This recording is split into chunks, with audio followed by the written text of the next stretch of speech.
வணக்கம்.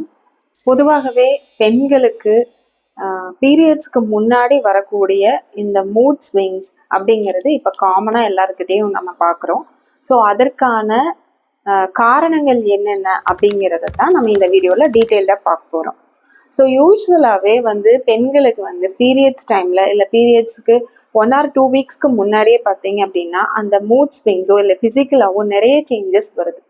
இதற்கான காரணங்கள் அப்படின்னு பார்த்தீங்கன்னா, ஒரு பெண்ணுக்கு நார்மலா அவங்க ஒரு மென்ஸ்ட்ரேட்டிங் உமன் அப்படிங்கிற பட்சத்துல அவங்களுக்கு நார்மலாவே எப்படி இருக்கும் அப்படின்னு பார்த்தீங்கன்னா, பீரியட்ஸுங்கிறது ஒரு சைக்கிள் மாதிரி இருக்கும். ஸோ ஒரு பீரியட்ஸுக்கும் இன்னொரு பீரியட்ஸ்க்கும் நடுவில் இருக்கக்கூடிய அந்த 2 வாரங்கள் இல்லை 3 வாரங்கள்ல என்ன நடக்கும் அப்படின்னு பார்த்தீங்கன்னா, ஓவரிஸ் அப்படிங்கிற சினைப்பையிலிருந்து 1,00,000 முட்டைகள்ல இருந்து ஒரு முட்டை நார்மலா ரிலீஸ் ஆகும். ஸோ அந்த முட்டை என்ன ஆகும் அப்படின்னு பார்த்தீங்கன்னா, யூட்ரஸ்க்கு ட்ராவல் ஆகி போகும். ஸோ இதற்கான டைம் பீரியட் ஒரு 3 days இருக்கும். ஸோ இதுதான் நம்ம ஓவுலேஷன் அப்படின்னு சொல்லுவோம். அந்த ஓவுலேஷன் டைம்ல நிறைய ஹார்மோன்ஸ் ரிலீஸ் ஆகுது. இது எதற்கு அப்படின்னு பார்த்தீங்கன்னா யூஸ்வலாகவே அந்த கரு வளர்றதுக்கோ இல்லை ஃபர்டிலைசேஷனுக்கு அப்புறம் யூட்ரஸ்ல தங்கி கருவா வளர்றதுக்கு உண்டான சத்துக்கள் எல்லாமே யூட்ரஸ்ல அங்க ப்ரொடக்ஷன் ஆக ஆரம்பிக்கும். ஸோ இதை ப்ரொடெக்ட் பண்றதுக்காக ப்ரொஜெஸ்ட்ரோன் அண்ட் ஈஸ்ட்ரஜன் அப்படிங்கிற 2 ஹார்மோன்ஸும் ஓவரீஸ்ல இருந்து வெளிப்படும். ஸோ இது என்னாகும் அப்படின்னு பார்த்தீங்கன்னா, நார்மலா பிளட் ஸ்ட்ரீம்ல கலந்துருது. ஸோ இந்த பிளட் ஸ்ட்ரீம்ல கலக்கும் போது பிசிக்கலாவும் நிறைய சேஞ்சஸ் நம்மளுக்கு தெரியும்.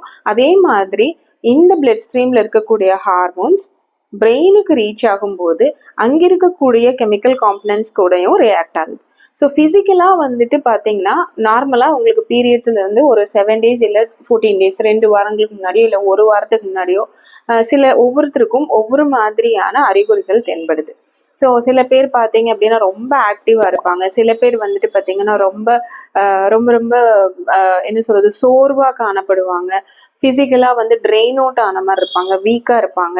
இல்லை அப்படின்னா ஒவ்வொருத்தருக்கும் அவங்களுடைய பாடி டைப்புக்கு தகுந்த மாதிரி இந்த சேஞ்சஸ் நடக்குது. ஸோ சில பேருக்கு பிளாட்டிங், அதாவது வயிறு இன்டைஜஷன், உப்புசம் இதெல்லாம் ஏற்படுது. சில பேருக்கு, ஒரு சிலருக்கு, வெகு சிலருக்கு வாமிட்டிங் கூட நடக்கிறத நம்ம பார்க்குறோம்.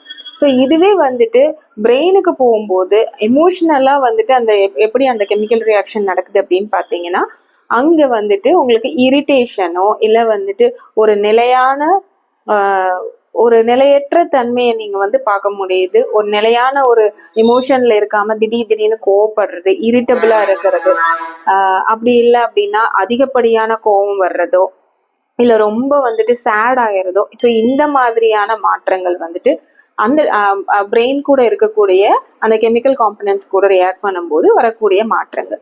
ஸோ இது எல்லாமே ஒரு நார்மலான மென்ஸ்ட்ரேட்டிங் உமனுக்கு இது நார்மல் தான்.